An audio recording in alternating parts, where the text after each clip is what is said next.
Thank you. And now what I'd like to do is to introduce Mayor Frank Scarpiti. Mayor? Well, thank you very much, Michelle, and I want to say a warm welcome to everyone. And I know it's going fast, but I'm still going to wish everybody a happy New Year, because we celebrate New Year for a few weeks here in the city of Markham. And staff are going to have to help me later, but I do want to just say as well, acknowledge Ward 5 Councillor Andrew Keys, who's here, and Ward 8 Councillor Issa Lee.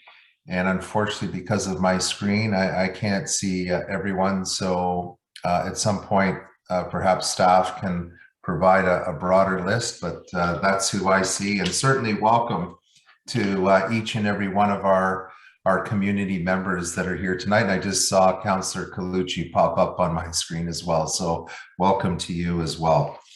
I want to thank everyone for joining us this evening. And fair to say that the city of Markham continues to look for ways to be responsive to the changing demographics of our population. And I know that all of you know this already, that Markham is a dynamic and diverse community.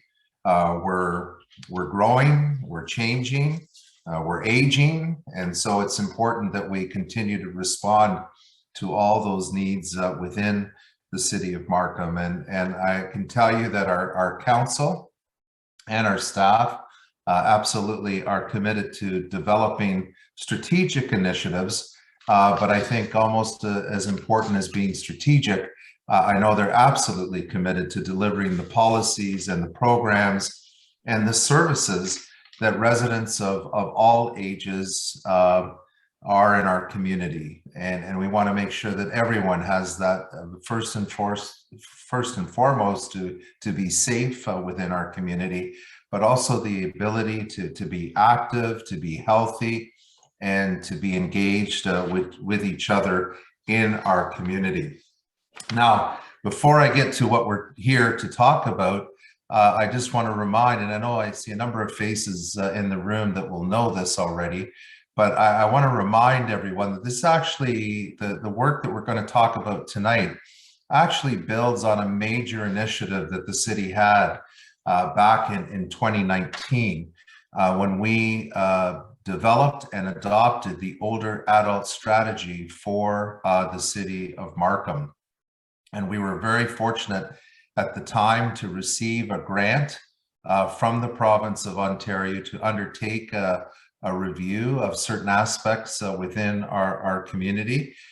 We got that age-friendly grant from the province, and then our staff undertook the work to develop the older adult strategy.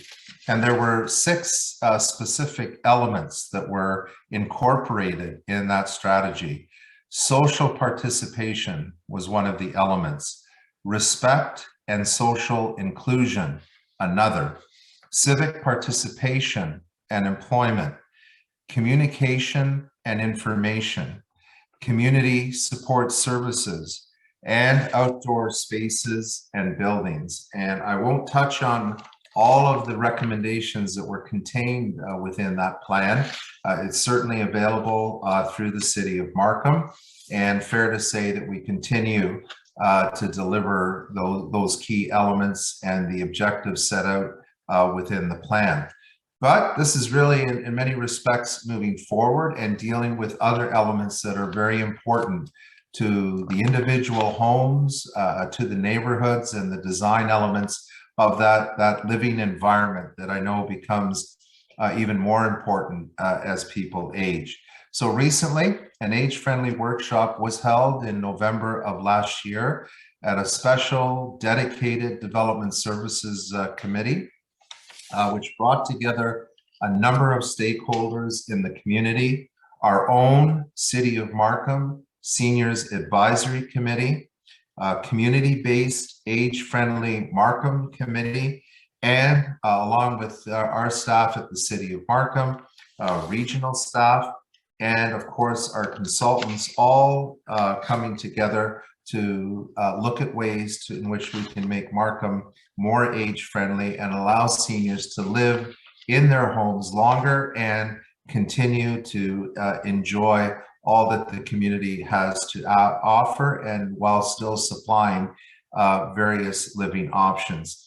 So just to touch on some of the key takeaways from that workshop, really included universal design, providing accessible homes for seniors to live in, which will continue as we not only finish tonight's session, but the ongoing work that we'll do with our consultants and staff, really, truly, ultimately make their way to age-friendly design guidelines. Markham continues to ensure our commitment that we consider well-being and the inclusion of all ages, and to ensure that our policies, the practices that we have, will continue to strive for design principles and solutions and provide a built form, a built environment for seniors to thrive. And that includes homes and communities, and making sure that homes and communities are accessible, functional for seniors, safe and adaptable for people of all ages and abilities. And as mayor, I want to personally thank all members of council for their interest. Some may say they have a conflict of interest on this particular issue. I'm not sure that's 100% true, but I do want to thank them for their commitment. To the staff, who again, I continue to be proud of the staff that we have at the City of Markham, not only the challenges and issues that they embark on, but the way that they come and provide good advice to us. The City of Markham Senior Advisory Committee for their ongoing work and being that voice with staff and with the council directly. The Committee for Age-Friendly Markham, who came forward with a number of suggestions, and certainly they're being addressed as we contemplate moving forward. The Markham's Youth Council. I mean, this is wonderful that the Markham Youth Council has some thoughts about how the rest of the community can both engage and support and create a community in which seniors feel at home, and also that young people feel engaged with them. I think this speaks volumes of our young people in the City of Markham. And certainly to all of you, our open house participants and the broader Markham community, for your ongoing efforts, whether it's being here tonight, volunteering in some of the organizations that you do, just being a member of a seniors organization is important for all of us. And I appreciate all the efforts that you make. And tonight is about sharing your experiences, sharing what you hear. For some, sharing what you're living.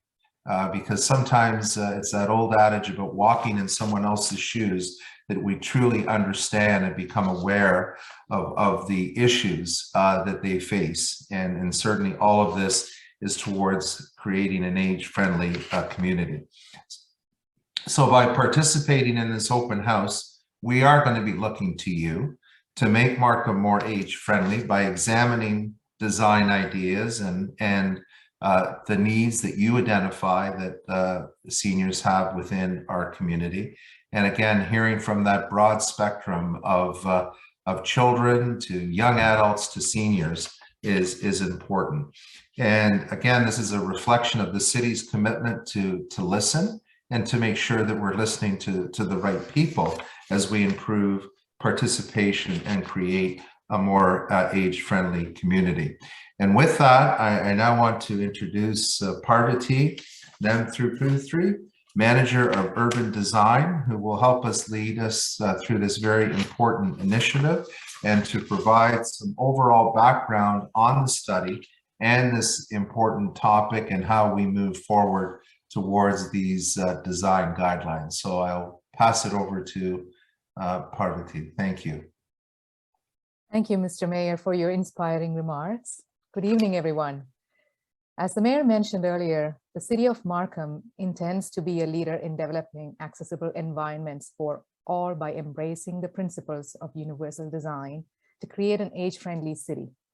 The age-friendly design guidelines will provide design principles and solutions for the built environment with the intended outcome of creating homes and communities that are accessible, functional, safe, and adaptable to anyone aged 0 to 99 with varying abilities.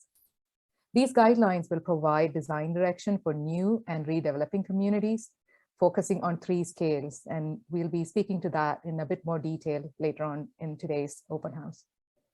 The 3 scales are really the unit, the building, and the neighborhood. This virtual open house will provide an overview of Markham's work to date, specific to the age-friendly design guidelines, and will continue to gather design ideas from all of you that would make Markham a better place for all. Today, we have the experienced team from Urban Strategies with us to guide and facilitate the conversation. So I would now like to invite Michelle Trocmé, partner at Urban Strategies, who you heard speaking earlier in the open house, to provide an overview of today's agenda. Michelle. If I could just quickly, sorry, Michelle, just to quickly interject, and this may happen a couple more times, if not by myself, but others. I also wanted to recognize Councillor Reid McAlpine, who's also joined the meeting. Thank you. Great, and thank you. I'm going to quickly take you through the agenda. We've almost finished with the introduction.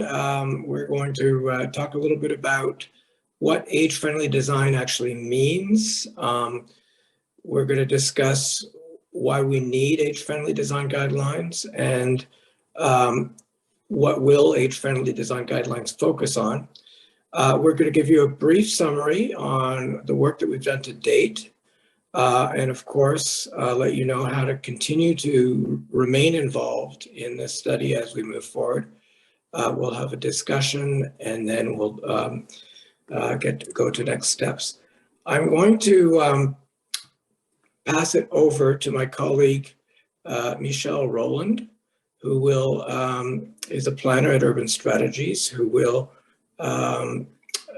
speak to a little bit more to how we're going to do this. Thank you, Michelle.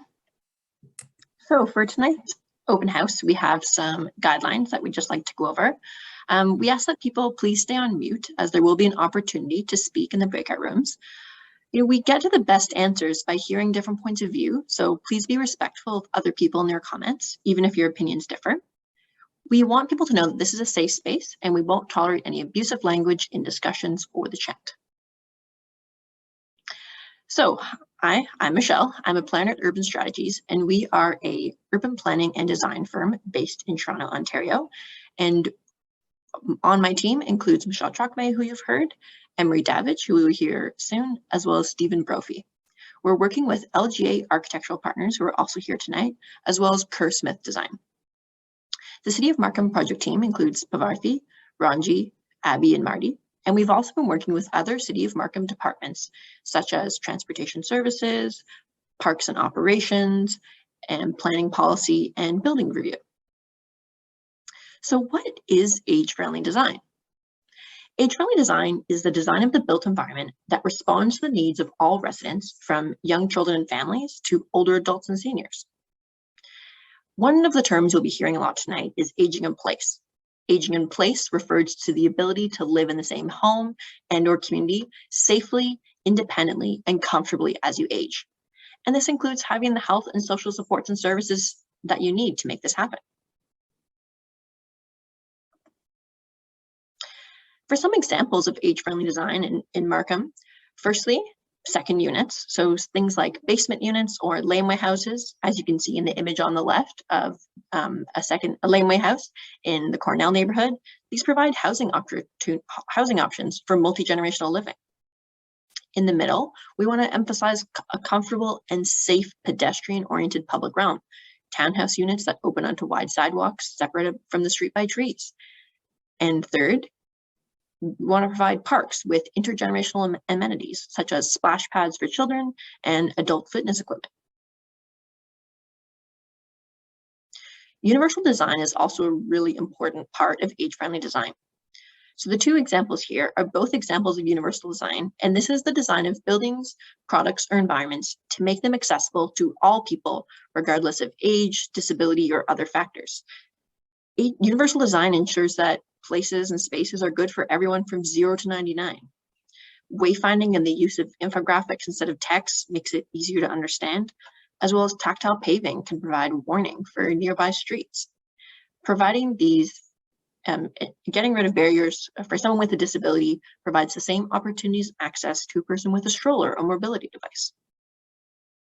So why do we need age-friendly design guidelines?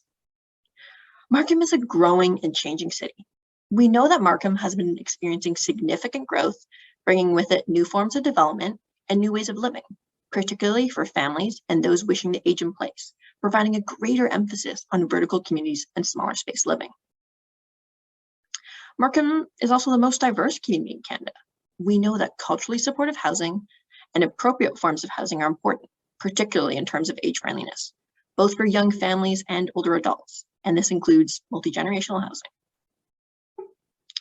We are all getting older. Seniors are the fastest growing age group in Ontario. The majority of older adults have stated the desire to age in home or in a community setting, get around on their own, and stay involved with family and friends. And life as we know it has changed with the impacts of COVID-19. Older adults are at an increased risk for loneliness and social isolation because they're more likely to be living alone, and for parents and caregivers dealing with additional stresses, working and learning from home. This study would address the impacts of COVID-19 through providing outdoor space interventions at the neighborhood scale and considering the needs of families in their unit. So what will the age-friendly design guidelines focus on? In 2006, the World Health Organization launched their Global Age-Friendly Cities project. And in that work, they identified 8 key domains of community life, as the mayor has mentioned: housing, social participation, respect and social inclusion, civic participation and employment, communication and information, outdoor spaces and buildings. And so the Markham Age-Friendly Design Guidelines will focus and provide design direction for the built environment for new and redeveloping communities, focusing on the 2 domains of outdoor spaces and buildings and housing. The design guidelines will focus on privately owned, low, mid, and high-rise, mixed use and residential buildings and sites, as well as public space. So that includes parks, open spaces, and public facilities. The design guidelines are going to focus on design at 3 scales. Firstly, the neighborhood level. So this is about connectivity, mobility, incorporating services wherever possible, and ensuring that parks and open spaces have accessible design. For buildings, while most building design is already covered in the building code, our focus is on shared and communal indoor and outdoor spaces and making them a more social place, such as play areas, multi-purpose rooms, and mobility and scooter storage. For the unit, we're focusing on unit design that meets the needs of a variety of users, diversity of family types and structures, and provides interventions such as a full washroom on the ground floor or stacked closets that allow for the addition of elevators at a later time. The age-friendly, once endorsed by Council, the Markham Age-Friendly Design Guidelines will provide the development industry and city staff with the necessary guidance for the preparation and subsequent review of development applications that are meant to accommodate children and families and older adults. We will apply the concepts of age-friendly design and accessibility into the design of the document to ensure that it is accessible to everyone interested in the content, including those who helped form the directions. Now I'll pass it over to my colleague Emery, who will take us through the work to date. Hi, everyone. My name is Emery Davidge. I am a senior associate here at Urban Strategies, and I'm a planner and the public engagement lead on this project. I'll be going over the project process and just some key highlights of some of the work we've completed to date. So the Markham Age-Friendly Design Guideline work is being done as a 5-phase project. So we kicked off in September of last year by setting project goals and objectives with the City of Markham team. And we worked in collaboration with that team and key stakeholders to develop our engagement and outreach plan. In October, we moved into phase 2 of the process, which included a background review and analysis of best practices and case studies from around the world, and also incorporated pre-engagement with key stakeholders and city advisory committees. And I'll be talking a little bit about this later on. Tonight is the launch of phase 3, which is our public engagement phase, where we're looking to solicit feedback and input from members of the community, really to help us generate ideas and inspiration for our first draft of the Age-Friendly Design Guidelines. Once we have that draft later this spring, we'll be coming back out to you as the public at a second open house in April of this year to check in and get additional feedback before we move into the development of the final Age-Friendly Design Guidelines document, which we hope to deliver to Council in June of 2022. Next slide, please.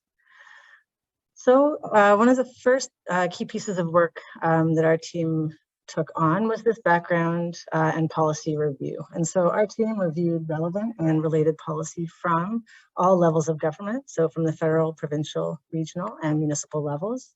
And these documents included the Accessible Canada Act, the Ontario Building Code, the Ontario Planning Act, the York Region Senior Strategy, and the Markham, City of Markham Older Adult Strategy, as mentioned earlier by the Mayor, among many other documents that you can see here on the screen. Including accessibility design guidelines and Markham's green print. From this, we did a bit of a gap analysis and then identified key best practice case studies from around the world. So we looked at 20 different age-friendly best practices from across the globe, really looking at policy and design guidelines related to children and families, documents such as the Growing Up Guidelines from the City of Toronto that focuses on children and families and vertical communities, to the Elderly Friendly Design Guidelines from Hong Kong, which was a kind of a deep exploration of age-friendly design in housing, public space, and transportation for older adults, including older adults in assisted living and long-term care facilities. Next slide, please. So when it came to selecting these 20 case studies, we used the following selection criteria to help us choose kind of the most applicable examples. And these criteria included, so global leadership. We really wanted to find jurisdictions and organizations that are recognized globally for their leadership in age-friendly policy and design. The second was policy context. So in order to ensure that what we were taking in was going to be applicable to the Markham context, we really wanted to make sure that we had examples from jurisdictions that shared similar local and regional policy contexts to the City of Markham. Then we looked at built form context. So examples from places that had similar built form and structure to Markham. Markham is unique. It has a variety of housing types from low rise kind of suburban residential to higher density urban development, as you see in Markham Center. And the fourth criteria was location and demographic context. So really looking at examples from places that have, for example, similar population size, the diverse demographic makeup that Markham has, and looking for jurisdictions that had similar proximity to other large urban centers that Markham has being located in the GTA. Next slide, please. So as mentioned, we did a substantive amount of pre-engagement during that second kind of background review and analysis phase, and some of the groups that we engaged during this time. So we had regular meetings and workshops with the Technical Advisory Committee, and so that's a group of dedicated city staff from across disciplines and departments, meeting regularly and learning a little bit about what they were doing in their respective departments really helped us kind of shape some of our direction early. As Michelle and the Mayor mentioned, we've had a series of meetings with the Seniors Advisory Committee, so that's a council appointed committee, and the Committee for Age-Friendly Markham. And again, echoing the Mayor's sentiment on the Markham Mayor's Youth Council, we had an incredibly engaging workshop session with that group and got some great input on kind of what's existing in Markham today and what we can build off of to keep building success in the age-friendly realm, as well as things that they thought would be directions for us to explore. And we had a workshop with members of the development community and an age-friendly workshop with the Development Services Committee. We had several really in-depth one-on-one key stakeholder interviews with folks from the planning, design, architecture, and building trades that again have helped us kind of shape some of our direction for tonight and for the engagement that we're going to be doing during this phase 3. And then it's also helping us kind of structure the initial draft of the Age-Friendly Design Guidelines document itself. So I'm going to talk a little bit now about some of the emerging themes that we've been hearing kind of from all of those groups that we've talked to. The first is really the importance of being proactive when it comes to age-friendly design. It's kind of something that you need to have, it needs to be in place before you need it. So thinking kind of on both an individual level, so just thinking of how your relationship to, you know, your home or your neighborhood changes after having a child, or, you know, needing increased physical supports as you age, or even just something as simple as suffering an injury and just thinking about how you get around both in your home and in your community. And then thinking kind of more societal. We know that the population is aging, and we need to make sure that we have, you know, appropriate housing and housing opportunities in place for folks as they need them, as they downsize, as folks face health crises, for example, needing to make sure folks are close to the services they need, family, friends, and other supports. Really thinking about supports, we heard clearly from every group, including the Markham Mayor's Youth Council, just how important social supports, particularly for older adults, are, and how key this is for folks' mental health and well-being.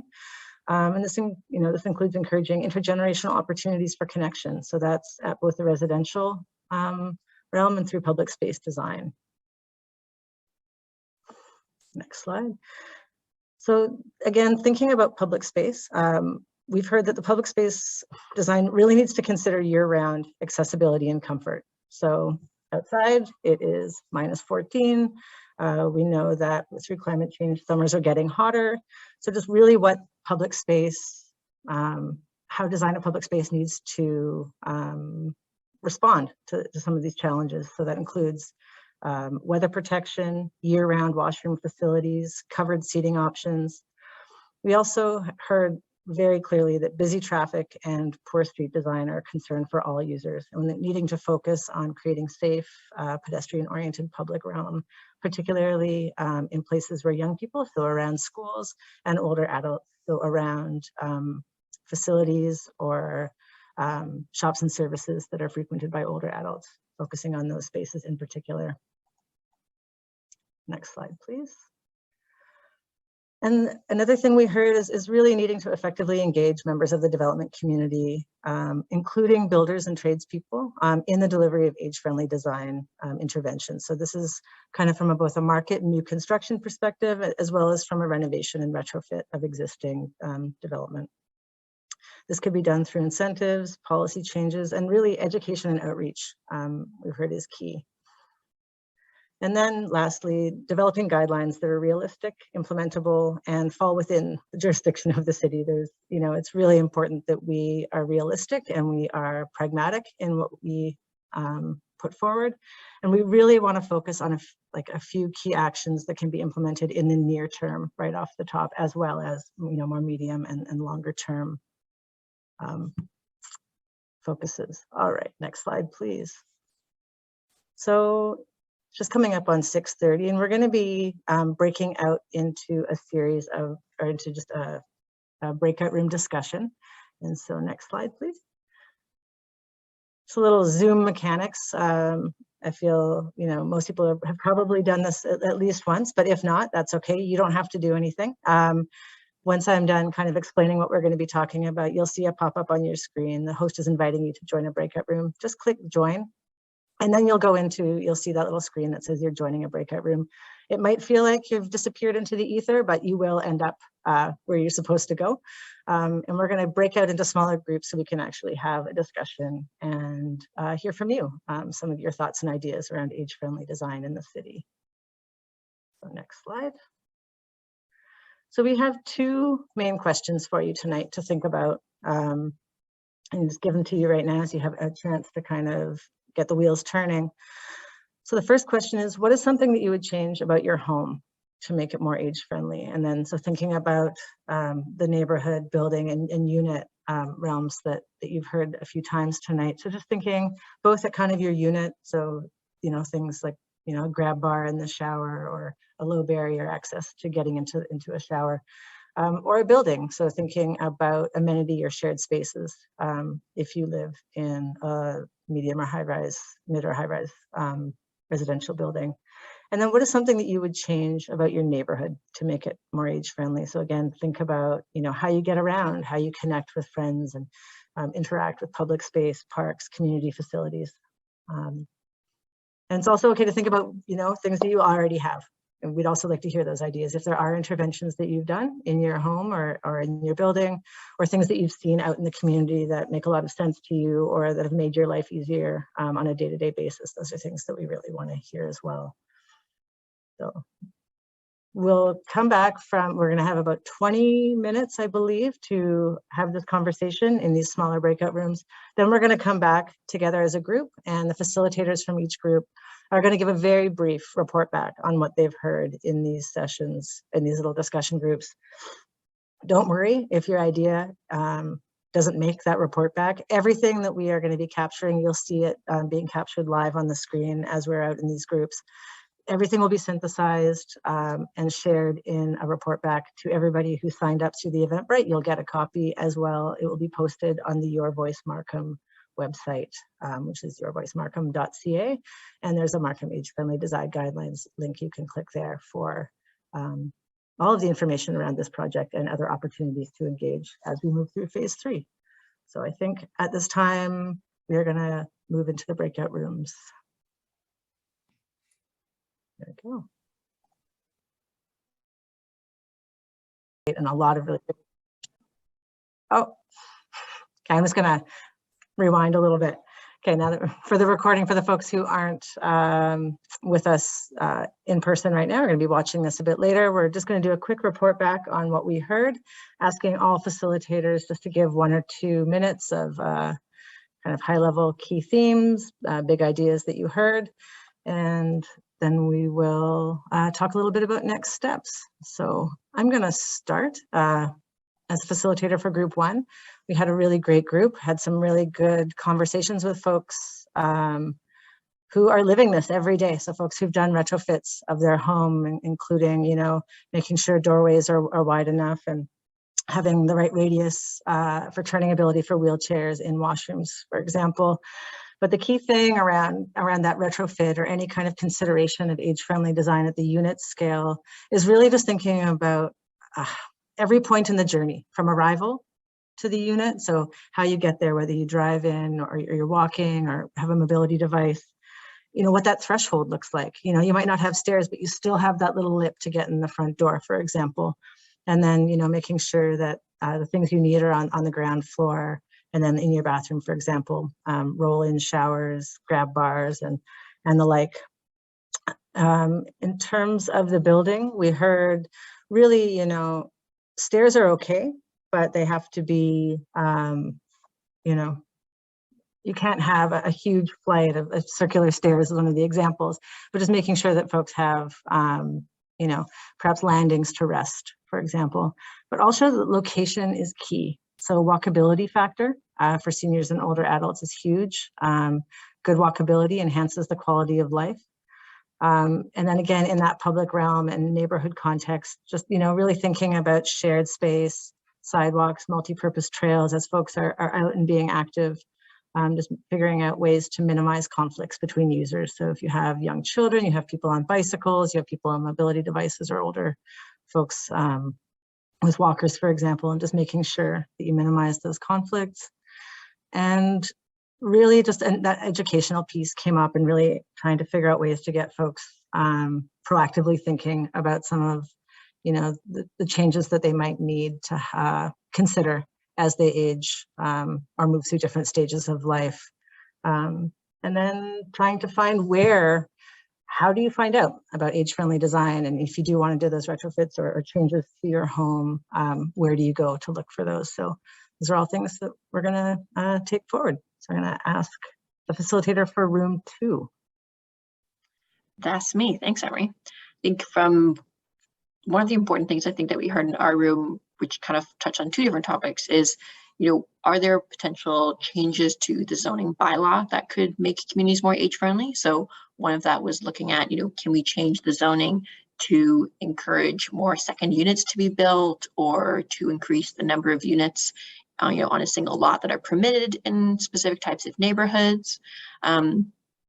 As well, is it a zoning issue, for providing kind of medical and health services in neighborhoods? So for people who want to age in place, if you want to make sure that you can access all the services that you might need and might require as a senior, then can we make sure there's different types of amenities that are offered in neighborhoods within easy walking distance?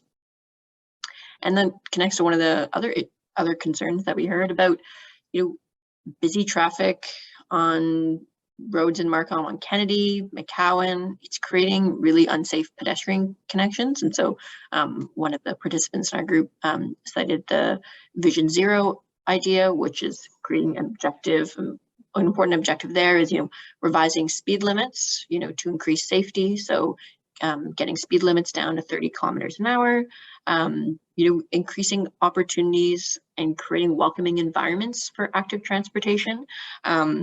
Especially now with snow is really tough. So how can we increase snow clearing to make it safe to kind of still be able to get out in the wintertime? So I'll pass it over to group 3, which I think might be Stephen. Stephen Brophy. Yes, it's me. So our group had a really great conversation. We managed to touch on some ideas for all 3, the unit, the building, and the neighborhood scales. I won't duplicate. I'll try not to duplicate what the others have said, but I think there's a lot of common themes, particularly the idea of making sure the ground floor of units are really thought through to be future-proofed. That's including a ground floor bathroom or ground floor bedroom, making sure the ground floor can be adapted so it can kind of be flexible over time. On the building scale, we heard some ideas such as more elevators, whereas that elevator can really become a lifeline for someone who lives on an upper story and has reduced mobility. We also heard about potentially outdoor spaces in condos to provide more flexibility for the livability of a unit. And then in terms of the neighborhood, we heard a lot. One thing that I thought was interesting was a reminder of the Snowmageddon we just had and how the seasons have a lot to have a big impact on age friendliness, because our cities can't just be age friendly in the summer. And so, and that also goes to some conversation we had about mobility on the idea that because in some neighborhoods it's not easy to get around, and then in the winter, if the sidewalks aren't necessarily cleared, then it can be difficult. And so you might end up being trapped in some cases and not being able to access services. And so some ideas about that came up about that were sidewalk clearing, on-demand busing, or more affordable transit, maintenance of winter cycle tracks, and things like that. But I think I didn't touch on everything, but it will all be captured later. So I'll pass it on to group 4. Thank you. That's Camille. Yeah, so again, I will try not to overlap too much. There were a lot of common themes as well. Snow clearing did come up, and sort of the ground floor access points, and sort of, trying to juggle the cost effectiveness, but also prioritizing that ground floor access. I think one of the items that sort of came up in multiple scales was the idea of spaces that are functional can also serve as spaces of waiting, spaces of reflection. In particular, there was one example where it was an elevator, not lobby, I guess elevator lobby or landing space where you have benches, like it's lit, it's got windows. So it becomes more than just a functional space. It becomes a space for waiting, for just sitting, putting down your groceries, whatever it is that you need, and then applying that as well to larger scales such as neighborhoods. So from A to B, there's seating along the way, there's rest points, there's from if you have kids, if you are just wanting to sit down on your way to work, if you don't want to go to work, just points at which you can just stop. And that did come up multiple times. We also had people brought up sort of one-story living and the benefits to one-story living and having that space for families, or if you have access issues, or whatever the case may be, and the benefits to potentially one-floor living, as well as the ability to separate your spaces, multiple access points if it's a house, so back door, front door, garage door, that in future could potentially allow you to separate that into suites, rental suites, maybe your family moves in, sort of the potential to be flexible with your space. I don't want to go on too long, and I don't know if Michelle, if you wanted to add anything, because you were my co-host. You've covered it very well. Thank you. Awesome. All right, I know we had one other group, but I think that group got dissolved and everybody got kind of rearranged. So hopefully we've covered at least a good portion of what was shared tonight. And again, as we've mentioned a few times, everything is going to be compiled and we'll be sharing that back out with you in a few weeks. I'm not going to give a hard deadline, but I'll say a few weeks, end of February. And let me just, if somebody wants to share the screen again. Thank you, Michelle. So I want to talk a little bit about next steps and ways to continue to be involved in this process. So next slide. So I'm not sure how familiar you all are with Your Voice Markham. It's an excellent kind of landing page on the city's website. It's yourvoicemarkham.ca, and we'll have somebody throw that into the chat so everybody has access to it, or you can use the QR code there. It does, if you take a picture with your phone, it will take you to that website. It's a place where all of the city's engagement initiatives are housed, and you can see what's going on around the city and provide input. And for us in particular, we have our age-friendly design guidelines page. It has the timeline, information, a little glossary. It's where all of the key documents and reports that are going to be generated throughout this process are going to be housed, so you have access, including the outputs from tonight's session. And just launched right before this session, there is a survey that should take about 10 minutes to complete, and we would love for everybody who's here tonight to just take 10 minutes on your way to work, on a coffee break, whenever, before bed, and just fill out that survey. Really help us kind of dive a bit deeper into some of the conversations that we just started tonight. And similarly, there is what we are calling the 0 to 99 Ideas Challenge. And similar to the conversation we had and the sticky note, it's just a way for folks to share ideas. If there's something that, kind of sparked a thought tonight, you want to, even if you do a little bit more research and you find an image or there's something you wanted to bring up that you didn't get a chance, there's an opportunity to share your idea, both just by writing it down and by sharing an image. So if there's something that you see when you're out in the community, feel free to take a picture with your phone and just upload it to the website, and then everybody will be able to see the idea that you've shared, and it gives an opportunity for folks to also provide comment on and interact with some of the ideas. You can press the little heart button. And again, like I've mentioned, the Your Voice Markham page, it will be where all the information about this project is housed, and there's an opportunity, there's a little button on the top right that allows you to stay involved. So if you click that, you'll get project updates. Next slide, please. So just some upcoming engagement opportunities. So we'll continue to have meetings with our technical advisory committee, which is that internal staff group from the city, and additional meetings with the seniors advisory committee, committee for age-friendly Markham. I think we have a meeting that we're trying to get in the books with the accessibility committee, more conversations with members of the development community, and again, key stakeholders as we learn a bit more and need to dive a bit deeper in certain topics to make sure that we cover everything that we're learning from the public as we start to draft the design guidelines themselves.